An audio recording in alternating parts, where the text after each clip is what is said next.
Welcome to the Kumar Dev education. Claude Eatherly. Gajanan Madhav Muktibodh. पीली धूप से चमकती हुई ऊंची भीत जिसके नीले फ्रेम में कांच वाले रोशनदान दूर सड़क से दिखते हैं। मैं सड़क पार कर लेता हूँ। जंगली, बेमहक लेकिन खूबसूरत विदेशी फूलों के नीचे ठहर सा जाता हूँ कि जो फूल भीत के पास वाले अहाते की आदमकद दीवार के ऊपर फैले सड़क के बाजू पर बाहें बिछाकर झुक गए हैं। पता नहीं कैसे, किस साहस से वह क्यों उसी अहाते के पास बिजली का ऊंचा खंभा जो 5-6 दिशाओं में जाने वाली सुनी सड़कों पर तारों की सीधी लकीरें भेज रहा है, मुझे दिखता है और एकाएक ख्याल आता है कि दुमंजिला मकानों पर चढ़ने की एक ऊंची निशानी उसी से टिकी हुई है।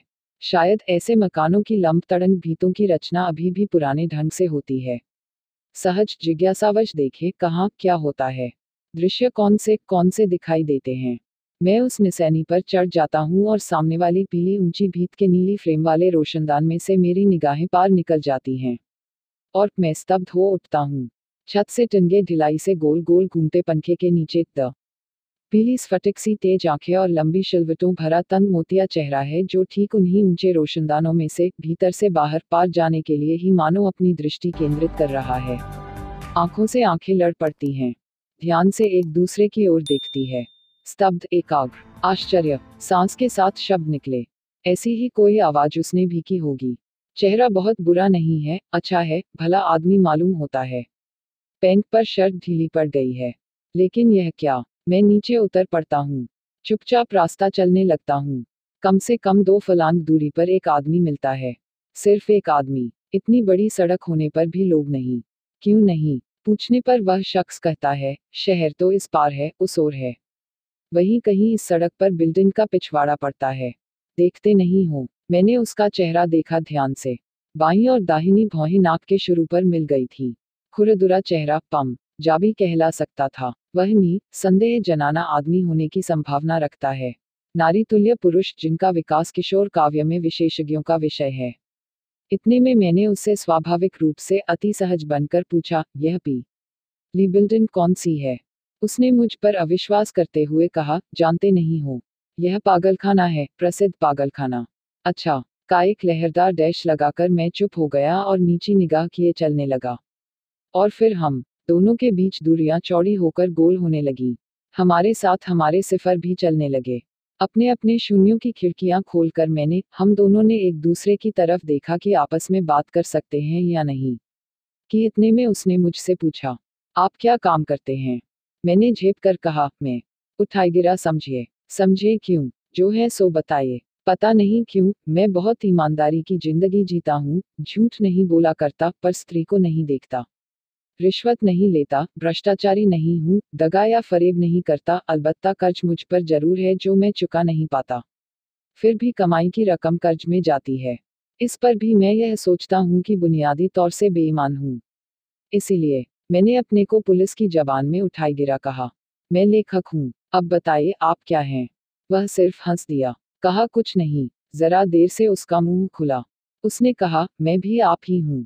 एकदम दबकर मैंने उससे शेक हैंड किया। दिल में भीतर से किसी ने कचोट लिया। हाल ही में निशानी पर चढ़कर मैंने उस रोशनदान में से एक आदमी की सूरत देखी थी। वह चोरी नहीं तो क्या था। संदिग्धावस्था में उस साले ने मुझे देख लिया। बड़ी अच्छी बात है। मुझे भी इस धंधे में दिलचस्पी है। हम लेखकों का पेशा इससे कुछ मिलता जुलता है। इतने में भीमाकार पत्थरों की विक्टोरियन बिल्डिंग के दृश्य दूर से झलक रहे थे। हम खड़े हो गए हैं। एक बड़े से पेड़ के नीचे पान की दुकान थी। वहां एक सिलेटी रंग की औरत मिस्सी और काजल लगाए हुए बैठी हुई थी। मेरे मुंह से अचानक निकल पड़ा, तो यहाँ भी पान की दुकान है। उसने सिर्फ इतना ही कहा, हाँ यहाँ भी। और मैं उन अद्विलायती नंगी औरतों की तस्वीरें देखने लगा जो उस दुकान की शौकत को बढ़ा रही थी। दुकान में आईना लगा था। लहर थी धुंधली पीछे के मसाले के दोष से।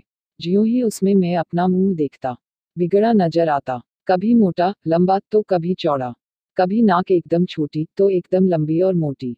मन में वितृष्णा भर उठी। रास्ता लंबा था, सूनी दोपहर, कपड़े पसीने से भीतर चिपचिपा रहे थे। मौके पर 2 बातें करने वाला आदमी मिल जाना समय और रास्ता कटने का साधन होता है। उससे वह औरत कुछ मजाक करती रही। इतने में 4-5 आदमी और आ गए। वे सब घेरे खड़े रहे। चुपचाप कुछ बातें हुई। मैंने गौर नहीं किया। मैं इन सब बातों से दूर रहता हूँ। जो सुनाई दिया उससे यह जाहिर हुआ कि वे या तो निचले तबके में पुलिस के इन्फॉर्मर्स हैं या ऐसे ही कुछ। हम दोनों ने अपने अपने और एक दूसरे के चेहरे देखे। दोनों खराब नजर आए। दोनों रूप बदलने लगे। दोनों हंस पड़े और यही मजाक चलता रहा। पान खाकर हम लोग आगे बढ़े। पता नहीं क्यों मुझे अपने अजनबी साथी के जनानेपन में कोई ईश्वरीय अर्थ दिखाई दिया। जो आदमी आत्मा की आवाज दाब देता है, विवेक चेतना को घुटाले में डाल देता है, उसे क्या कहा जाए। वैसे वह शख्स भला मालूम होता था। फिर क्या कारण है कि उसने यह पेशा अख्तियार किया। साहसी, हाँ, कुछ साहसिक लोग पत्रकार या गुप्तचर या ऐसे ही कुछ हो जाते हैं। अपनी आंखों में महत्वपूर्ण बनने के लिए, अस्तित्व की तीखी संवेदनाएं अनुभव करने और करते रहने के लिए। लेकिन प्रश्न यह है कि वे वैसा क्यों करते हैं। किसी भीतरी न्यूनता के भाव पर विजय प्राप्त करने का यह एक तरीका भी हो सकता है। फिर भी उसके दूसरे रास्ते भी हो सकते हैं। यही पेशा क्यों? इसलिए उसमें पेट और प्रवृत्ति का समन्वय है। जो हो, इस शख्स का जनानापन खास मानी रखता है। हमने वह रास्ता पार कर लिया और अब हम फिर से फैशनेबल रास्ते पर आ गए, जिसके दोनों ओर यूकलिप्टस के पेड़ कतार बांधे खड़े थे। मैंने पूछा, यह रास्ता कहाँ जाता है? उसने कहा, पागलखाने की ओर। मैं जाने क्यों सन्नाटे में आ गया। विषय बदलने के लिए मैंने कहा, तुम यह धंधा कब से कर रहे हो? उसने मेरी तरफ इस तरह देखा मानो यह सवाल उसे नागवार गुजरा हो। मैं कुछ नहीं बोला, चुपचाप चलता रहा। लगभग 5 मिनट बाद जब हम उस भैरों के गेरुए, सुनहले पन्नी जड़े पत्थर तक पहुंच गए, जो इस अत्याधुनिक युग में एक तार के खंभे के पास श्रद्धापूर्वक स्थापित किया गया था, उसने कहा, मेरा किस्सा मुख्तसर है। लाज शर्म दिखावे की चीजें हैं। तुम मेरे दोस्त हो, इसलिए कह रहा हूँ। मैं एक बहुत बड़े करोड़पति सेठ का लड़का हूँ। उनके घर में जो काम करने वालियां हुआ करती थी, उनमें से एक मेरी माँ है, जो अभी भी वही हैं। मैं घर से दूर पाला पोसा गया, मेरे पिता के खर्चे से। माँ पिलाने आती। उसी के कहने से मैंने बमुश्किल तमाम मैट्रिक किया। फिर किसी सिफारिश से CID की ट्रेनिंग में चला गया। तब से यही काम कर रहा हूँ। बाद में पता चला कि वहाँ का खर्च भी वह ही सेठ देता है। उसका हाथ मुझ पर अभी तक है। तुम उठाए गिरे हो, इसलिए कहा। अरे, वैसे तो तुम लेखक वेखक भी हो। बहुत से लेखक और पत्रकार इन्फॉर्मर हैं। तो इसलिए मैंने सोचा, चलो अच्छा हुआ, एक साथी मिल गया। सा आदमी में मेरी दिलचस्पी बहुत बढ़ गई। डर भी लगा, घृणा भी हुई। किस आदमी से पाला पड़ा। फिर भी उस अहाते पर चढ़कर मैं झांक चुका था। इसलिए एक अनधिकती जंजीर से बंध तो गया ही था। उस जनाने ने कहना जारी रखा, उस पागलखाने में कई ऐसे लोग डाल दिए गए हैं जो सचमुच आज की निगाह से बड़े पागल हैं। लेकिन उन्हें पागल कहने की इच्छा रखने के लिए आज की निगाह होना जरूरी है। मैंने उकसाते हुए कहा, आज की निगाह से क्या मतलब? उसने भौहें समेट ली। मेरी आंखों में आंखें डालकर उसने कहना शुरू किया, जो आदमी आत्मा की आवाज कभी कभी सुन लिया करता है और उसे बयान करके उससे छुट्टी पा लेता है, वह लेखक हो जाता है। आत्मा की आवाज को लगातार सुनता है और कहता कुछ नहीं। वह भोला भाला सीधा सादा बेवकूफ है। जो उसकी आवाज बहुत ज्यादा सुना करता है और वैसा करने लगता है, वह समाज विरोधी तत्वों में यूं ही शामिल हो जाया करता है।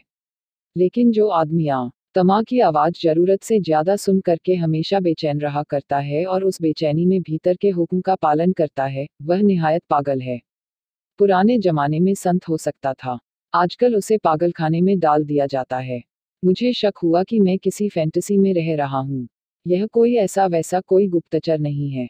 या तो यह खुद पागल है या कोई पहुंचा हुआ आदमी है। लेकिन वह पागल भी नहीं है, न पहुंचा हुआ है। वह तो सिर्फ जनाना आदमी है, या वैज्ञानिक शब्दावली प्रयोग करूं तो यह कहना होगा कि वह है तो जवान पट्टा, लेकिन उसमें जो लचक है वह औरत के चलने की याद दिलाती है। मैंने उससे पूछा, तुमने कहीं ट्रेनिंग पाई है? सिर्फ तजुर्बे से सीखा है। मुझे इनाम भी मिला है। मैंने कहा, अच्छा। और मैं जिज्ञासा और कुतूहल से प्रेरित होकर उसकी अंधकारपूर्ण थाहों में डूबने का प्रयत्न करने लगा। किंतु उसने सिर्फ मुस्करा दिया। तब मुझे वह ऐसा लगा मानो वह अज्ञात साइंस के गणितिक सूत्र की अंकराशि हो, जिसका मतलब तो कुछ जरूर होता है लेकिन समझ में नहीं आता। मन में विचारों की पंक्तियां बनती गईं। पंक्तियों पर पंक्तियां। शायद उसे भी महसूस हुआ होगा। और जब दोनों के मन में 4-4 पंक्तियां बन गईं कि इस बीच उसने कहा, तुम क्यों नहीं यह धंधा करते? मैं हतप्रभ हो गया। यह एक विलक्षण विचार था। मुझे मालूम था कि धंधा पैसों के लिए किया जाता है। आजक बड़े बड़े शहरों के मामूली होटलों में जहां 10-5 आदमी तरह तरह की गप लड़ाते हुए बैठते हैं, उनकी बातें सुनकर अपना अंदाज जमाने के लिए कई भीतरी सूची भेदक प्रवेशक आंखें भी सुनती बैठती रहती हैं। यह मैं सब जानता हूँ, खुद के तजुर्बे से बता सकता हूँ। लेकिन फिर भी उस आदमी की हिम्मत तो देखिए कि उसने कैसा पेचीदा सवाल किया। आज तक किसी आदमी ने मुझसे इस तरह का सवाल न किया था। जरूर मुझ में ऐसा कुछ है कि जिस मैं विशेष योग्यता कह सकता हूँ। मैंने अपने जीवन में जो शिक्षा और अशिक्षा प्राप्त की, स्कूलों कॉलेजों में मैं जो विद्या और अविद्या उपलब्ध की, जो कौशल और अकौशल प्राप्त की, उसने, मैं मानूं या ना मानूं, भद्रवर्ग का ही अंग बना दिया है। हाँ, मैं उस भद्रवर्ग का अंग हूँ कि जिसे अपनी भद्रता के निर्वाह के लिए अब आर्थिक कष्ट का सामना करना पड़ता है, और यह भाव मन में जमा रहता है कि नाश सन्निकट है। संक्षेप में, मैं सचेत व्यक्ति हूँ, अति शिक्षित हूँ, अति संस्कृत हूँ। लेकिन चूंकि अपनी इस अति शिक्षा और अति संस्कृति के सौष्ठव को उद्घाटित करते रहने के लिए जो स्निग्ध प्रसन्न मुख चाहिए, वह न होने से मैं उठाई गिरा भी लगता हूँ अपने आप को। तो मेरी इस महक को पहचान उस अद्भुत व्यक्ति ने मेरे सामने जो प्रस्ताव रखा, उससे मैं अपने आप से एकदम सचेत हो उठा। क्या हर्ज है? इनकम का एक खासा जरिया यह भी तो हो सकता है। मैंने बात पलटकर उससे पूछा, तो हाँ, तुम उस पागलखाने की बात कह रहे थे, उसका क्या? मैंने गर्दन नीचे डाल ली। कानों में अविराम शब्द प्रवाह गतिमान हुआ। मैं सुनता गया। शायद वह उसके वक्तव्य की भूमिका रही होगी। इस बीच मैंने उससे टोककर पूछा, तो उसका नाम क्या है? क्लॉड ईथरली। क्या वह रोमन कैथोलिक है, आदिवासी ईसाई है? उसने नाराज होकर कहा, तो अब तक तुम मेरी बात ही नहीं सुन रहे थे। मैंने उसे विश्वास दिलाया कि उसकी एक एक बात दिल में उतर रही थी। फिर भी उसके चेहरे के भाव से पता चला कि उसे मेरी बात पर यकीन नहीं हुआ। उसने कहा, क्लॉड ईथरली वह अमरीकी विमान चालक है जिसने हिरोशिमा पर बम गिराया था। मुझे आश्चर्य का एक धक्का लगा। या तो वह पागल है, या मैंने उससे पूछा, तो उससे क्या होता है? अब उसने बहुत ही नाराज होकर कहा, अबे बेवकूफ, नेस्तनाबूद हुए हिरोशिमा की बदरंग और बदसूरत, उदास और गमगीन जिंदगी की सरदारत करने वाले मेयर को वह हर माह चेक भेजता रहा जिससे कि उन पैसों से दीनहीनों को सहायता तो पहुंचे ही, उसने जो भयानक पाप किया है वह भी कुछ कम हो। मैंने उसके चेहरे का अध्ययन करना शुरू किया। उसकी वे खूब रदुरी घनी मोटी भौहें नाक के पास आ मिलती थी। कड़े बालों की तेज रेजे से हजामत किया हुआ उसका वह हरा गोरा चेहरा, सीधी मोटी नाक और मजाकिया होठ और गमगीन आंखें, जिस्म की जनाना लचक, डबल ठुड्डी जिसके बीच में हल्का सा गड्ढा। यह कौन शख्स है जो मुझसे इस तरह बात कर रहा है? लगा कि मैं सचमुच इस दुनिया में नहीं रह रहा हूँ, उससे कोई 200 मील ऊपर आ गया हूँ, जहाँ आकाश, चांद, तारे, सूरज सभी दिखाई देते हैं। रॉकेट उड़ रहे हैं, आते हैं, जाते हैं, और पृथ्वी एक चौड़े नीले गोल जगत सी दिखाई दे रही है, जहाँ हम किसी एक देश के नहीं हैं, सभी देशों के हैं। मन में एक भयानक उद्वेगपूर्ण भावहीन चंचलता है। कुल मिलाकर पल भर यही हालत रही, लेकिन वह पल बहुत ही घनघोर था, भयावह और संदिग्ध। और उसी पल से अभिभूत होकर मैंने उससे पूछा, तो क्या हिरोशिमा वाला क्लॉड ईथरली इस पागलखाने में है? वह हाथ फैलाकर उंगलियों से उस पीली बिल्डिंग की तरफ इशारा कर रहा था, जिसके अहाते की दीवार पर चढ़कर मेरी आंखों ने रोशनदान पार करके उन तेज आंखों को देखा था, जो उसी रोशनदान में से गुजरकर बाहर जाना चाहती हैं। तो अगर मैं जस जनाने लचकदार शख्स पर यकीन करूं, तो इसका मतलब यह हुआ कि मेरी देखी वे आंखें और किसी की नहीं, खास क्लॉड ईथरली की ही थी। लेकिन यह कैसे हो सकता है? उसने मेरी बात ताड़कर कहा, हाँ, वह क्लॉड ईथरली ही था। मैंने चिढ़कर कहा, तो क्या यह हिंदुस्तान नहीं है? हम अमेरिका में ही रह रहे हैं। उसने मानो मेरी बेवकूफ़ी पर हंसी का ठहाका मारा, कहा, भारत के हर बड़े नगर में एक एक अमेरिका है। तुमने लाल ओठ वाली चमकदार, गोरी सुनहली औरतें नहीं देखी, उनके कीमती कपड़े नहीं देखे, शानदार मोटरों में घूमने वाले अशिक्षित लोग नहीं देखे, नफीस किस्म की वेश्यावृत्ति नहीं देखी, सेमिनार नहीं देखे। एक जमाने में हम लंदन जाते थे और इंग्लैंड ब्रिटेन कहलाते था, और आज वाशिंगटन जाते हैं। अगर हमारा बस चले और आज हम सचमुच उतने ही धनी हों और हमारे पास उतने ही एटम बम और हाइड्रोजन बम हो और रॉकेट हों, तो फिर क्या पूछना? अखबार पढ़ते हो कि नहीं? मैंने कहा, हाँ। तो तुमने मैकमिलन की वह तकरीर भी पढ़ी होगी जो उसने को दी थी। उसने क्या कहा था? यह देश हमारे सैनिक गुट में तो नहीं है, किंतु संस्कृति और आत्मा से हमारे साथ है। क्या मैकमिलन सफेद झूठ कह रहा था? कतई नहीं। वह एक महत्वपूर्ण तथ्य पर प्रकाश डाल रहा था, और अगर यह सच है तो यह भी सही है कि उनकी संस्कृति और आत्मा का संकट हमारी संस्कृति और आत्मा का संकट है। यही कारण है कि आजकल के लेखक और कवि अमेरिकी, ब्रिटिश तथा पश्चिम यूरोपीय साहित्य तथा विचारधाराओं में गोते लगाते हैं और वहां से अपनी आत्मा को शिक्षा और संस्कृति प्रदान करते हैं। क्या यह झूठ है? और हमारे तथाकथित राष्ट्रीय अखबार और प्रकाशन केंद्र, वे अपनी विचारधारा और दृष्टिकोण कहाँ से लेते हैं? यह कहकर वह जोर से हंस पड़ा और हंसी की लहरों में उसका जिस्म लचकने लगा। उसने कहना जारी रखा, क्या हमने इंडोनेशियाई या चीनी या अफ्रीकी साहित्य से प्रेरणा ली है या लुमुम्बा के काव्य से? छी छी, वह जानवरों का, चौपायों का साहित्य है। और रूस का? अरे, यह तो स्वार्थ की बात है। इसका राज और ही है। रूस से हम मदद चाहते हैं, लेकिन डरते भी हैं। छोड़ो, तो मतलब यह है कि अगर उनकी संस्कृति हमारी संस्कृति है, उनकी आत्मा हमारी आत्मा और उनका संकट हमारा संकट है, जैसा कि सिद्ध है, जरा पढ़ो अखबार, करो बातचीत अंग्रेजी फर्राटेबाज लोगों से, तो हमारे यहाँ भी हिरोशिमा पर बम गिराने वाला विमान चालक क्यों नहीं हो सकता और हमारे यहाँ भी संप्रदायवादी, युद्धवादी लोग क्यों नहीं हो सकते? मुख्तसर किस्सा यह है कि हिंदुस्तान भी अमेरिका ही है। मुझे पसीना छूटने लगा। फिर भी मन यह स्वीकार करने के लिए तैयार नहीं था कि भारत अमेरिका ही है और यह कि क्लॉड ईथरली उसी पागलखाने में रहते हैं, उसी पागलखाने में रहता है। मेरी आंखों में संदेह, अविश्वास, भय और आशंका की मिलीजुली चमक जरूर रही होगी, जिसको देखकर वह बुरी तरह हंस पड़ा। और उसने मुझे एक सिगरेट दी। एक पेड़ के नीचे खड़े होकर हम दोनों बात करते हुए नीचे एक पत्थर पर बैठ गए। उसने कहा, देखा नहीं, ब्रिटिश, अमरीकी या फ्रांसीसी कविता में जो मूड्स, जो मन स्थितियां रहती हैं, बस वे ही हमारे यहाँ भी हैं, लाई जाती हैं। सुरुचि और आधुनिक भावबोध का तकाजा है कि उन्हें लाया जाया क्यों? इसलिए कि वहाँ औद्योगिक सभ्यता है, हमारे यहाँ भी। मानो कि कल का रखाने खोले जाने से आदर्श और कर्तव्य बदल जाते हों। मैंने नाराज होकर सिगरेट फेंक दी। उसके सामने हो लिया। शायद उस समय मैं उसे मारना चाहता था, हाथापाई करना चाहता था, लेकिन वह व्यंग्य भरे चेहरे से हंस पड़ा और उसकी आंखें ज्यादा गमगीन हो गईं। उसने कहा, क्लॉड ईथरली एक विमान चालक था। उसके एटम बम से हिरोशिमा नष्ट हुआ। वह अपनी कारगुजारी देखने उस शहर गया। उस भयानक, बदरंग, बदसूरत कटीलोथों के शहर को देखकर उसका दिल टुकड़े टुकड़े हो गया। उसको पता नहीं था कि उसके पास ऐसा हथियार है और उस हथियार का यह अंजाम होगा। उसके दिल में निरपराध जनों के प्रेतों, शवों, लूथों, लाशों के कटे पिटे चेहरे तैरने लगे।